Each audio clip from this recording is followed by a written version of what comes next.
Hello, I'm here today with Gena Netten. She's both a friend and a colleague in the Trillium Awakening work path, mystical school. Gena is a spiritual teacher whose awakening started at age 15 when she had a mystical experience in which she realized herself as the heart of God. A Trillium Awakening teacher since 2013, Gena is an intuitive visionary who holds an evolutionary and transformational space for students, for the collective, and for all of existence. Gena's work is influenced by somatic experiencing, a natural approach to using embodied awareness to heal the effects of difficult and traumatic events. Her work is also influenced by focusing, human design, the Enneagram, integral theory, Thomas Hubl's mystical principles of healing, and Patricia Albere's evolutionary collective. Welcome, Gena. Thank you, Cielle. Thank you. Is there anything more you want to say about yourself before you begin? I don't believe so, no? Okay, then I'll hand this over to you. Okay, great, thank you. So we're going to be diving into what is consciousness and just exploring consciousness together here. Consciousness, let me define it as we define it in Trillium Awakening. It's the infinite and unbounded aspect of existence that makes experiencing possible. So, and in that making experience possible, simultaneously it remains unbounded and unaffected by that which it makes possible. So for me, awakening is about consciousness recognizing itself through the forms that it's enlivening and in creating in order to experience itself. In order to have experience, consciousness can't have experience except through the limitations of time and space and form from the perspective of sense perception, from sensation, emotion, thought. So consciousness can experience without limitation. So it actually needs to create itself as a subject in order, and then also create the objects of its experience. So it's in a way, consciousness is forgetting itself in order to come into having experience. And that, so it can experience itself through our form. And then I think what happens is when our forms, our individual forms, start seeking, consciousness is having an inkling of itself. Mm-hmm. And it's like, you're getting warmer, you're getting warmer, you're getting warmer, and draws us further into the awakening process. And so it's starting, by the time seeking is kind of kicking in, remembering is starting to come forward.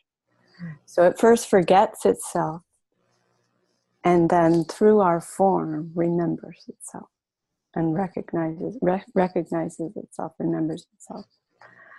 So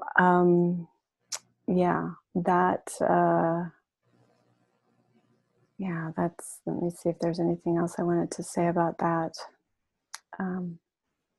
I think you mentioned in my bio that I had this awakening when I was 15. I realized myself as the heart of God, or God consciousness. But I had no way of making any sense of that. Yeah. And so it was very disorienting and very disturbing to not have any kind of sense of that. So my whole life I spent trying to really, in seeking and trying to figure out what happened, to make sense of what had happened to me.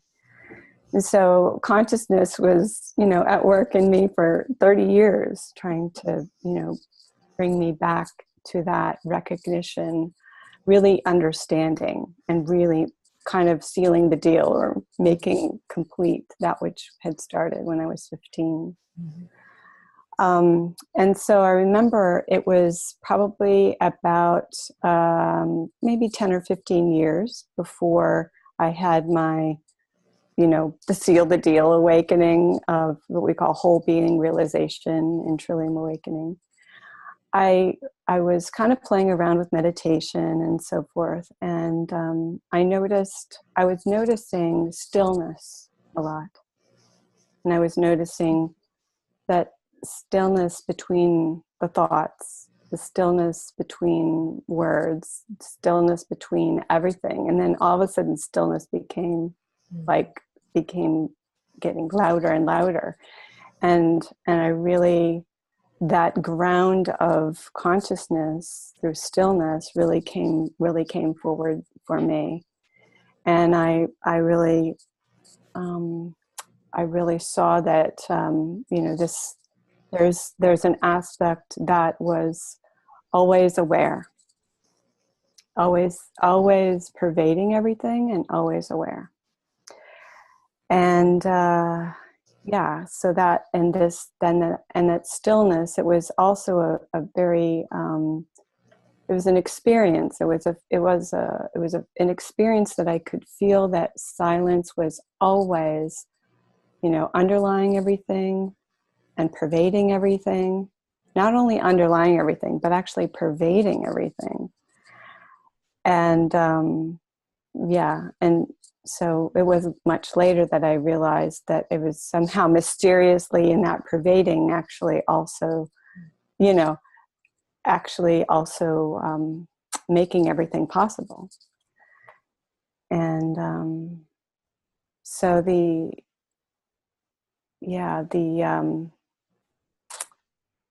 I've lost my train of thought. It's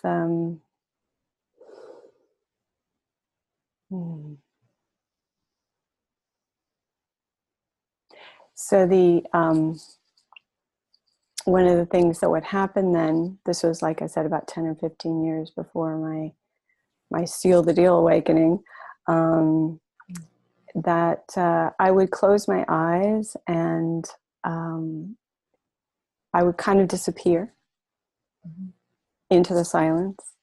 It was kind of like Gena, the movie of Gena went on intermission or something like that, went into intermission. And I started, and thoughts, just were not there. Thoughts were so in the background that I couldn't even notice them. Mm-hmm. And the stillness or this, presence came so much forward. And I felt myself just, just disappearing, like I said, and into that silence. And so I think that the movement of that would also take me sometimes. I would be so, how could I say, drawn into the silence that I would like dissolve. I would like dissolve for a period of time. So I didn't even really know what was going on when this was sort of happening spontaneously in my being. Yeah. And so I started to later, when I reflected back on all of these experiences after my whole being realization, I realized really that, for me, it's like there is, I kind of make a distinction between awareness and consciousness. Mm-hmm. And for me, consciousness, well, first of all, awareness. Okay, well, let me start over. Okay, I can say I'm aware of something, I'm aware of something. Mm-hmm. And so that to me is the awareness. Okay, you take out the of whatever object, and that is, so there's just awareness. Mm-hmm. Some people might refer to that as consciousness, but for me, I kind of distinguish that as pure awareness, not having any object that we're being aware of. Mm-hmm. So, for example, when I would go into that state, when I would just kind of be absorbed into the silence, there was nothing that I was being aware of. There was just pure awareness. And you could even say that I was, at some points, maybe even being dissolving into nothingness, Mm-hmm. Into the absolute or the nothingness. So that then consciousness for me is that which is aware and that which it is being aware of. Mm-hmm. So that which it is witnessing and that which it witnessing and also that which it is witnessing. So it's the kind of the combination of awareness plus the object. To me, that's how I have experienced as consciousness. So to me, everything is consciousness. Mm-hmm. Because consciousness is really sourcing everything into being. So that awareness is sourcing everything into being. So that's why I like to refer to, that's how I have experienced consciousness. So that's how I like to refer to it. But I know that, some people use awareness and consciousness interchangeably, and that's okay too for me. So let's see. And so in the process of recognizing, recognizing consciousness or clarifying consciousness, I think you had said in your email to me, that we need to soften our identification, right, with our mind in particular, that we've become so identified with. And that's what keeps us kind of in the forgetting mode, is that mind that allows consciousness to actually experience at the same time. Mm-hmm. So it's the forgetting, in the forgetting of that we kind of, are kind of lost in the subject-object duality, right? And so what I like to do is really help students to, relax that identification, to soften that identification, is to kind of do what I consider play in consciousness. So I really don't like work so much. I prefer play, and it really helps to relax the mind. So, and kind of helps, playing around helps the mind relax, and also, helps consciousness slip through the cracks, and more easily. Mm-hmm. So, and I like playing with perception, sense perception, like auditory and visual, because I find that helps to kind of distract the mind. Mm. So I have some exercises that we could play with together if you'd like. I would love to do that. Yeah. Okay. All right. So one is helping relax your identification with the thinking mind by listening. Mm-hmm. By listening to, as I did, I mentioned earlier in my own process, to listen to the space between the thoughts. So just now, Just slowing down your thoughts and listening for the silence and the space. Paying attention to the space and the silence. And just allowing that silence to get louder.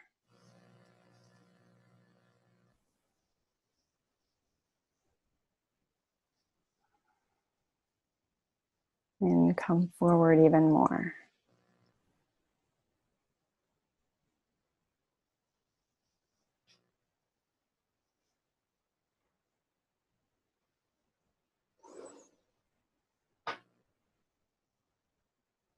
So as we bring more and more attention to the stillness, just noticing that it's getting louder.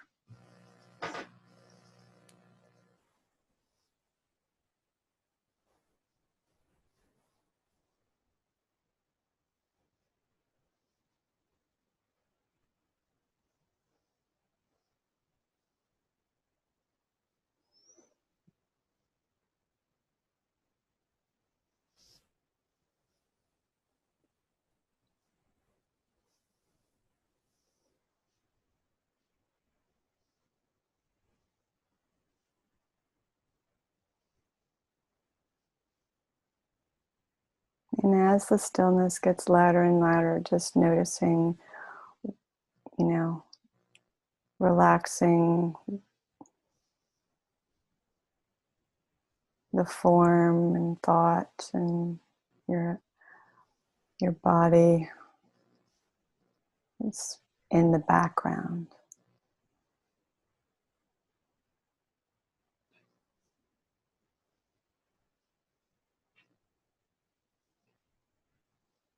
And then, just bring your attention more and more into the stillness.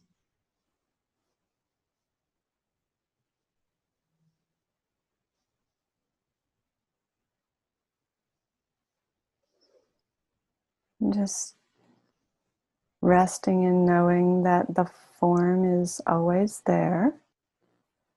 It's not disappearing altogether, but it's in the background.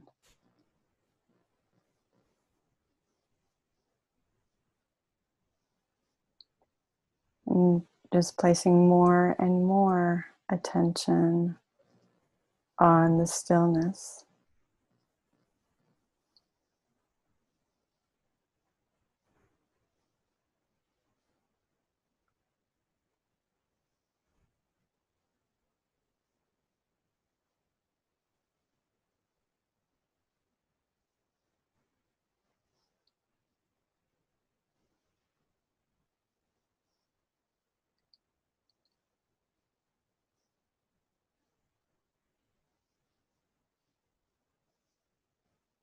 And then maybe even taking one step further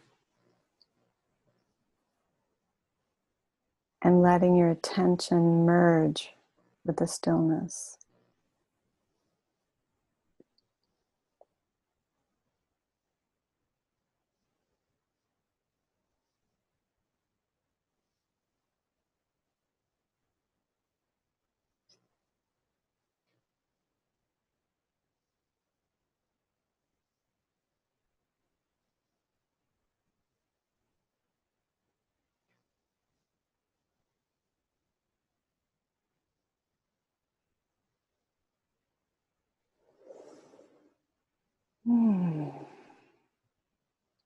Okay, so then let's bring attention a little bit further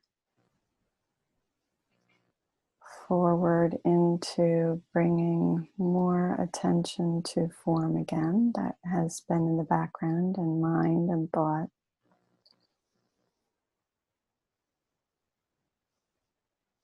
And also just noticing and staying still in contact with that stillness.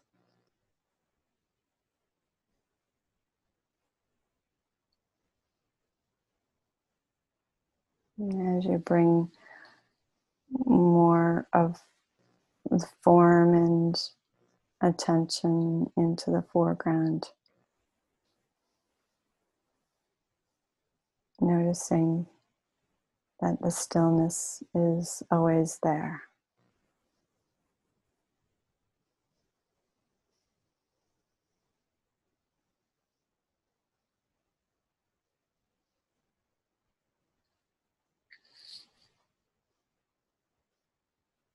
Great.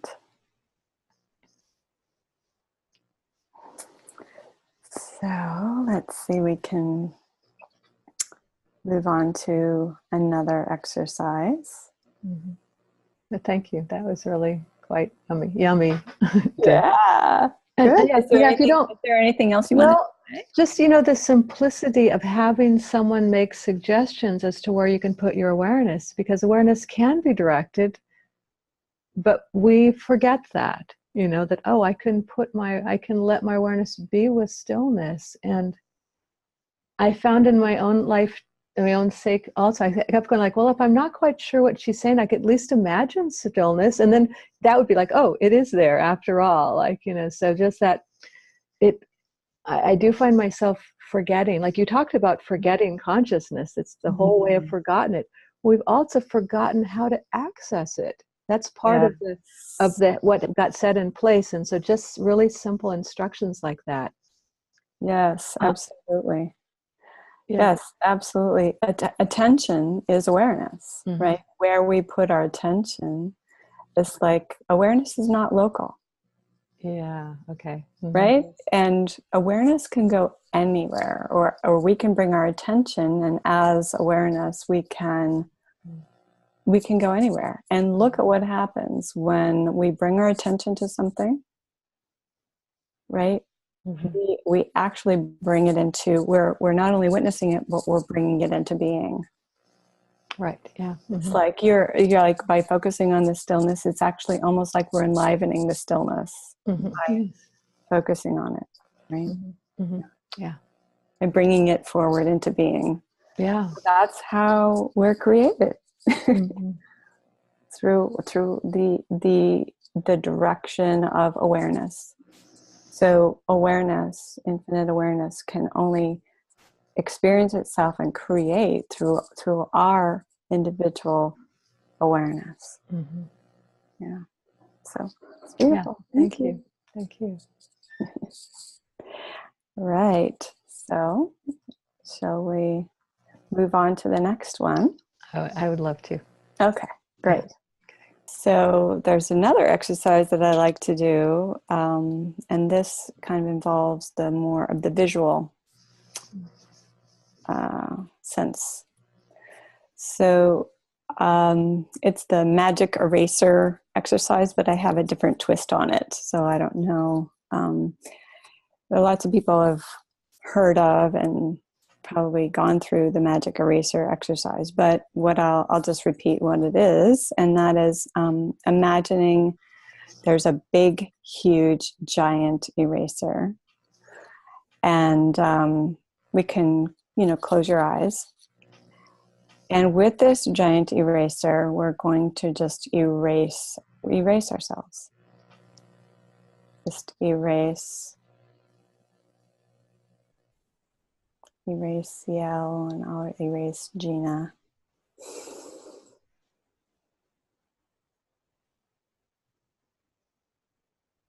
And then just notice what remains.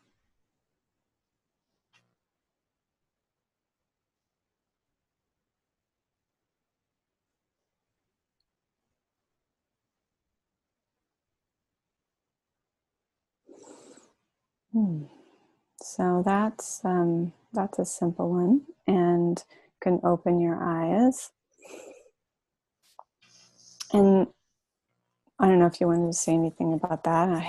I can go on from here, but. Well, no, I think I like the simplicity of that one. I haven't done it probably for more than 10 years. And and so it was interesting to see, does it still work? And yes, it does. It still works. It's very simple too. Yes, anyone in a few moments could just sit in their own some quiet space and just, what would happen? What would be there? I've heard questions like people would say, what would be there if you didn't have a problem? What would be there in life if there wasn't a problem? But this one takes it to the ultimate. What would there be if there wasn't Yes. wasn't any form? Yeah. So Right. And there for me, there's usually instant peace, instant like equanimity or something that happens to the, completely erased. yeah. It's just like, ah. And yet there was still a sense of self that was there in some, subtle level. Right. Because there was still something that was noticing Right. the form was being removed. Yes. Yes. So, yeah. And noticing that there was no form. Yes, exactly. And you did use that word paradox a little earlier today. Mm-hmm. And this, I forget how nuanced paradox is. Like I want it to be, I want even paradox to be a really simple concept. And yet it's paradoxical that there was still, I didn't erase the subject. Yes. My form became an object of Exactly. So this is the aspect that I was talking about before. It's like the subjective consciousness, and so there is still subject. Yeah. Right. Yeah. There's subject. Yeah. Subjective witness consciousness, I guess we call it. Yeah. Yeah. So, okay. So, but I have a student of mine to thank for this. We were doing this exercise, and he said, "Oh, that's easy, But when I open my eyes, that's the issue, right? When I open my eyes, then everything, I kind of lose that contact. Yes, I can recognize consciousness when my eyes are closed, but what about when my eyes are open?" So I said, "Okay. Then let's erase you with your eyes open and see what that's like." And so I just want to invite you to erase yourself with your eyes open and notice what kind of pulls. You'll probably notice something kind of pulling you, and it's a little tricky. Mm-hmm. Yeah. Right?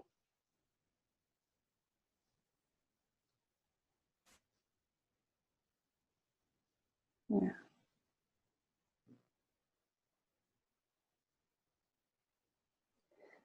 Yeah. So what are you noticing in your experience with that? It's a little tricky? Yeah, it's a little tricky, but so what I noticed is that with my eyes closed and I erased, myself, I then became kind of identified in some way with just the subject or with the nothingness. It's like if I erased myself with my eyes closed, there was really nothing there, but it was a rich nothing. Like when you said like there that loud stillness or something like that, It was rich. When I erased myself with my eyes were open, my visual field still had objects within it. And I actually sensed the non-separateness between myself and the objects because I didn't erase the objects. So there was a sense of non-separateness or some continuity between myself and that which was non-self. I mean, very cool. It's hard to say, to put this into words, but it's like, oh, am I now that plant that I have in my room? And what about the window? And what about the sky? So. Beautiful. Anyway. Beautiful. Awesome. Yeah. My student, who's still in the process of, clarifying consciousness, he had a, challenge, or he noticed himself being drawn. He said, "I noticed how much of my energy is drawn out, right, into, and how much of my attention is kind of absorbed in, like making sure the objective world or the things that I'm seeing are, things are, trying to control it in some way." So it's kind of interesting. And so I said, well, let's also erase all of those things that you're seeing while your eyes are open. So I just want to check with you to do that. Do that. Okay, so I'm game for sure. Give me a moment. That means I'm going to erase you as well. Yes. Yeah. Okay. Interesting. Okay.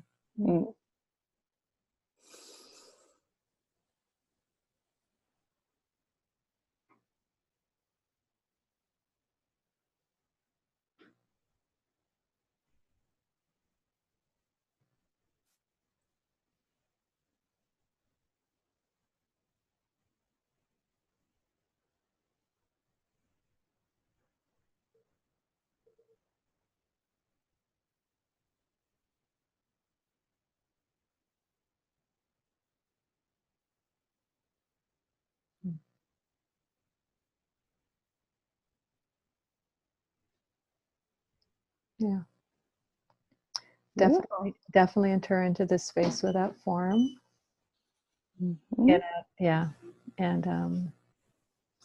And I'll speak for myself, and I don't want I mean, obviously everyone will have their own experience through these exercises, and I invite people to do them more than once. And yet it's another thing that just happened for me, in addition to that clarifying consciousness to a degree, it also started clarifying the heart connection that I have between myself and external objects. There's actually, for me, and maybe not for everyone, but there's actually a flow of love between myself and objects that I'm actually not aware of. But as I started racing them, there was a little bit of like, but will the love survive? Or do I have to erase the love too? And it actually wasn't actually a scary thing. I realized I could play with that. Mm-hmm. I could play with, could I keep the love of just the nothingness there? Or, I didn't get around to erasing the love. Maybe another time I would do that too. Uh-huh. Uh-huh. But yeah, just, and I felt that, I don't know, I'm using the word love, and not romantic love or sentimental love, but to me it meant connection. Yes. But a very heartfelt connection that my being has with the rest of the phenomenal world. And that became more aware to me as as the object of that connection was being erased. So. Yes. Beautiful. Yeah. Thank you. Yes. Yeah. So consciousness is in the process. Also, as it's alivening, it's loving that which is it's sourcing and enlivening. That's what you're. Yeah, that's my experience, and I love that so far you keep sharing with us your experience, like what your experience when you were 15, or your experience, 30 years later, and that each person will have their own unique experience, but I think we can still understand Yes. the experience of the other. Yes. Even if our consciousness manifests its own knowing in its unique way. Mm-hmm. Yes. Yeah. Yes. Yes. Absolutely. And I love using this this exercise with groups, actually, because I find that, and actually I take it to a level that you were, just kind of describing. I find that the group field actually kind of enlivens this. Actually, I haven't done it with eyes open. I've only done it with eyes closed within the group. But the group really kind of that one consciousness is like, okay, are we one? Is there separate consciousnesses here, or is there one consciousness? Yeah. Right. And as everyone's erased, and it's like, yeah, there's one consciousness that's having, all of these expressions, all of these experiences, and then bringing attention to, I can also have them erase everything except for their hearts. Okay. Yeah. And then feel in the field the connection between all of the hearts, and really take and have people, experience the unitive aspect of consciousness. That everything that it's bringing into being is also interconnected and enlivened and interconnected in this unitive, in the unitive aspect of consciousness. Yeah. Thank you so much for sharing that, because we as Trillium teachers and the students that are watching this know that of the 3 petals of the Trillium flower, there's consciousness, embodiment, and relatedness or mutuality. And I think that sometimes we tend to reduce mutuality to just be actual personal exchanges, and which are beautiful, and we have to stand in our own truth and honor the other. And yet that more nuanced or subtle, numinal form of mutuality, which is just being in that space that we share, and like you said, erasing everything but the heart, and what is still left there in the mutual field. Exactly. It's different than if we would just sit in our own private meditation. So I love this, what I feel kind of advanced mutuality. Yes. Exactly. So it doesn't mean you get better at sharing your truth or sharing your authentic behavior or better at giving your coconut yoga, relational things. It's, to me, that really advanced mutuality is, when can we get so cognizant and conscious and aware of this shared space and what that subtle form that's in the shared space. So thank you for, Yes, exactly. And that consciousness, okay, is awakening as this one, as this individual, as this individual expression. But consciousness is also awakening as this unitive experience as well, as this unitive, because everything is interconnected in consciousness. And so consciousness is awakening that as well. So that, I love that. And that indeed is how I hold mutuality in the deepest sense. Yeah. Very nice. So, and I just did this actually over the weekend, and the day long I did in Philadelphia. And it was so beautiful. Yeah. And 5 women, and they definitely were able to access it very easily. How lovely. Wow. Yeah, it's beautiful. So it's like, yes, it's, we are these individual, embodied, unique expressions of consciousness, but then there's also this unitive aspect of consciousness that we're being simultaneously. Nice. Yeah. As well as the universal, unbounded consciousness aspect of consciousness that's, that's untouched by it all. And bringing it all, sourcing it all. So, yeah, it's beautiful. Wow, thank you. So, let's see, there's another one I have that's more involved with, well, it's maybe a little bit tricky, but my sense is that involving the body is really important. Okay. And clarifying consciousness. And, but I'm going to do that one last. Okay. The one I'm going to do first now, before that is, the mind. We've been playing with the senses, right? First the listening, and then the visual with the erasing and the eyes open. And now I'm just, let's see, going to play a little bit with the mind and language. Okay. So I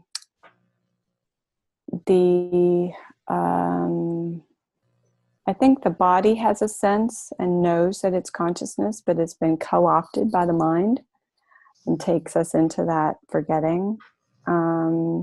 Because it's, so enthralled with that subject-object, and language really takes us very much into that subject-object, duality, right?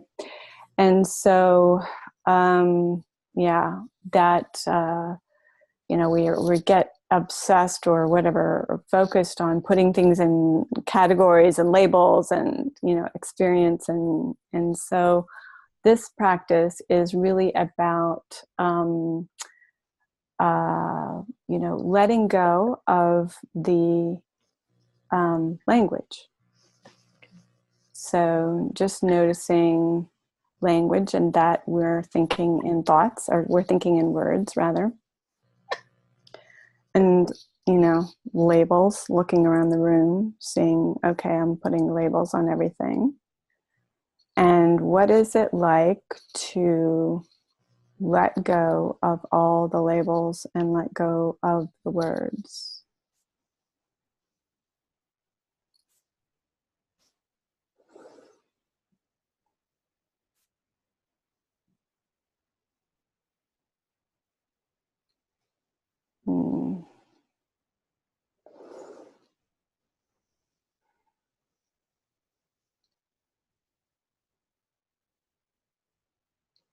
And so I just want to invite you to share your experience about that. I just noticed when you started doing that, you had a smile on your face. It's like you were enjoying letting go of the words.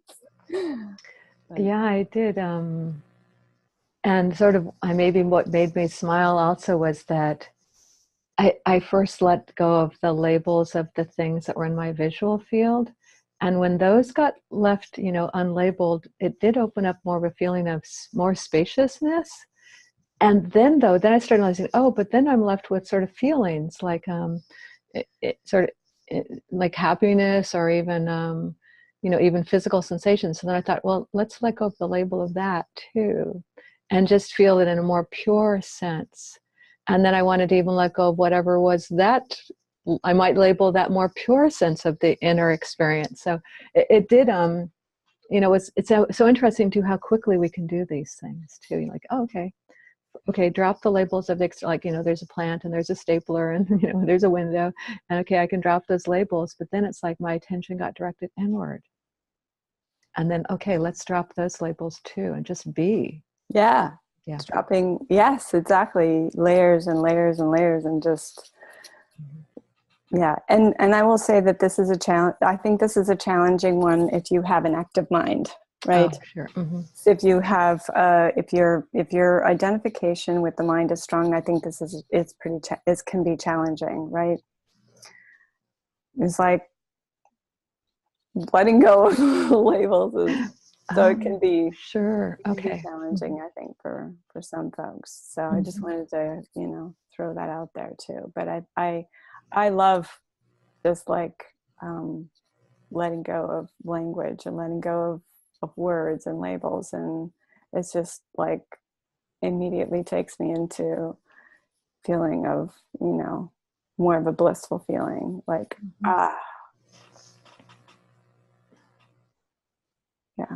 yeah. So, and I'm a linguist. My background is in linguistics way long time ago. So okay. It's especially fun for me to. Yeah, right. I can imagine. Who are we without language? What would it be like to be without language? Yeah.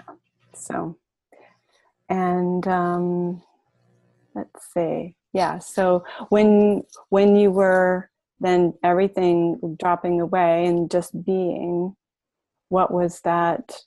What was there a sense of, or maybe you can't even contact it now, but was there a sense of being subject, or was there a sense of not even subject? Yeah, there was still a sense of there was some sense of a subject there. And this isn't, again, the words are sort of metaphorical, so they don't make a lot of sense. But as I dropped the labels, even the internal levels, it was like there's a simultaneously finding some sense of self as both a point and a non-local. Because, yeah, I couldn't, if there's no labels, then what is there? And I'm like, there's nothing and there's everything, but there's nothing in the everything. So, yeah, it was like, this is interesting. So I would like to do this even for a longer time on my own. Yeah. And I'm just going to tell people that are watching this right now, you can always press the pause button. Yeah. And stay with something a little bit longer. Yes. To see where it is. But there was a kind of it wasn't threatening, but there was a kind of a collapse into a point. But that point was also somehow included everything that wasn't labeled though, it's like, Right.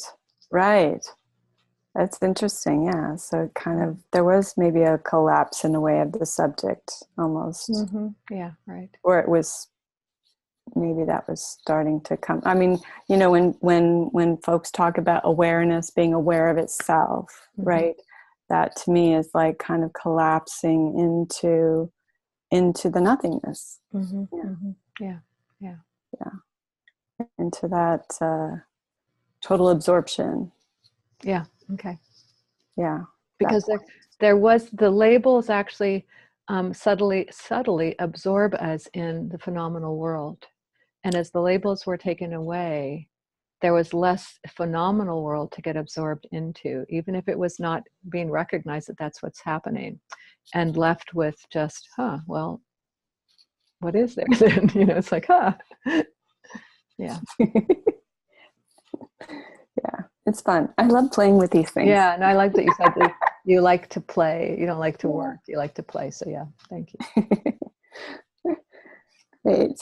All right. So one last one. Mm-hmm. And this is involving the body more. So I like to enroll the body in the journey of recognizing consciousness, because, like I said, I think the body already knows. Mm-hmm. And so let's see. Yeah, so we'll do a little inquiry with the body. And you can close your eyes for this one.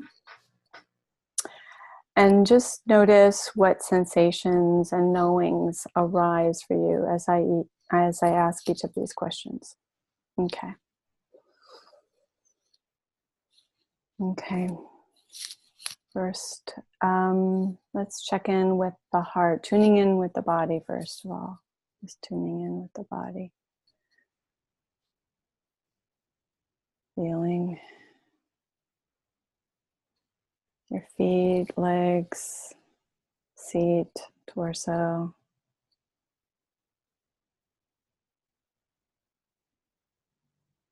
Chest, arms, neck, and head.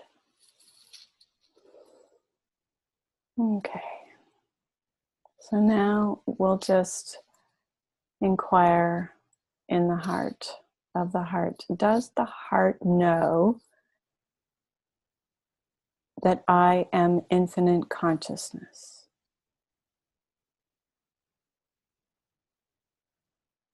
And just notice what sensations and knowings arise. Does the heart know I am infinite consciousness?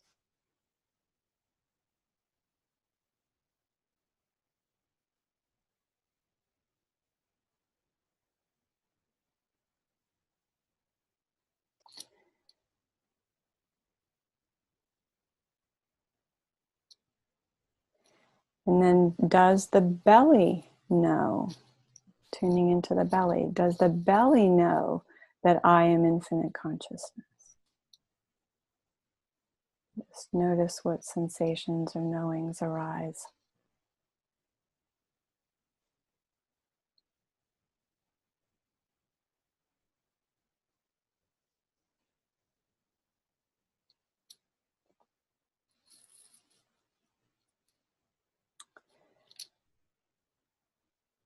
And then checking in with the head. Does the head know that I am infinite consciousness?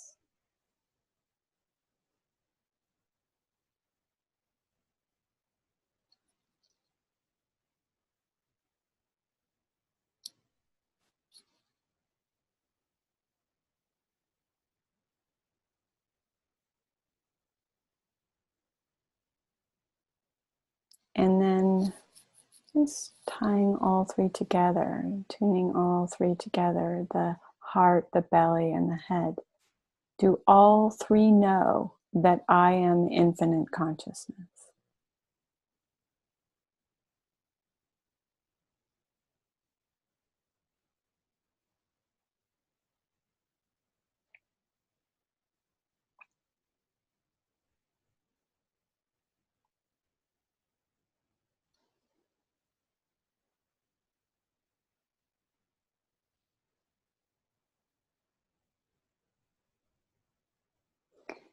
And then do all three know that they are infinite consciousness?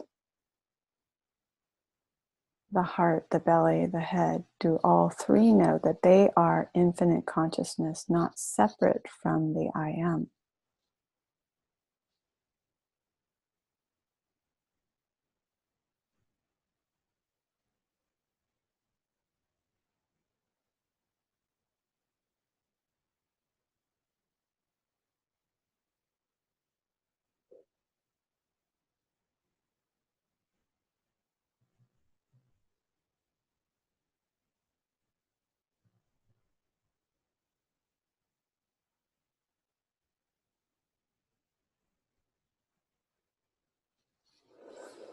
Okay. So when you're ready, you can open your eyes. Mm. Thank you. Mm-hmm. Did you have different sensations or different knowings that came with each of these three parts of the body? Yeah, I did. Mm-hmm. You know, and I kind of, again, we'll use that word paradox in a paradoxical way. And the paradox is because the knowing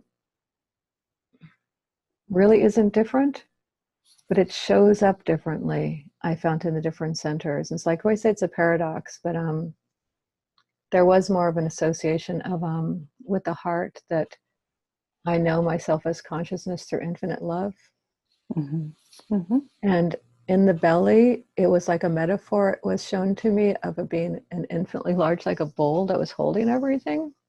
But it had a little more very subtle energetic form to it, Mm-hmm. as I knew myself to be consciousness. And with the head center, there really wasn't any like there was, it didn't have even the subtleties of a love or a containerness. It just was an isness or something like that. Mm-hmm. And then when I allowed my attention to be with letting, well, I'm just going to jump over to all of the centers, not all collectively, but them knowing that they were consciousness. It's like the subtle forms that they took, like the heart being love and the belly being this, it was actually like a big golden bowl, like, you know, it was beautiful. Those dropped away, actually. And it was okay that they dropped away. Mm-hmm. They were the symbols that let me know that I was consciousness. And when they also knew themselves to be consciousness, they didn't have to show those symbols anymore. And it was okay. They weren't like, oh, you took away my symbol, that's no good. It was like, no, it's okay, you know. It's okay Awesome. just to be. Yeah, so it was nice. I like the distinction between I know myself as consciousness and energetic centers within me that have a little bit of form to them also know themselves individually and collectively to be consciousness. So. Yes. Yeah. And like play, like you said, because it feels okay to play in and as these different knowings. Mm-hmm. Um, Yes. Exactly. Exactly. It's fun to play in those, and things start opening up. mm-hmm. Like, oh, and more things start opening up. Yeah. So it's fun. You know, it's like I said, I think the body knows. The body knows, right? The body Yeah. knows. Yeah. Yeah.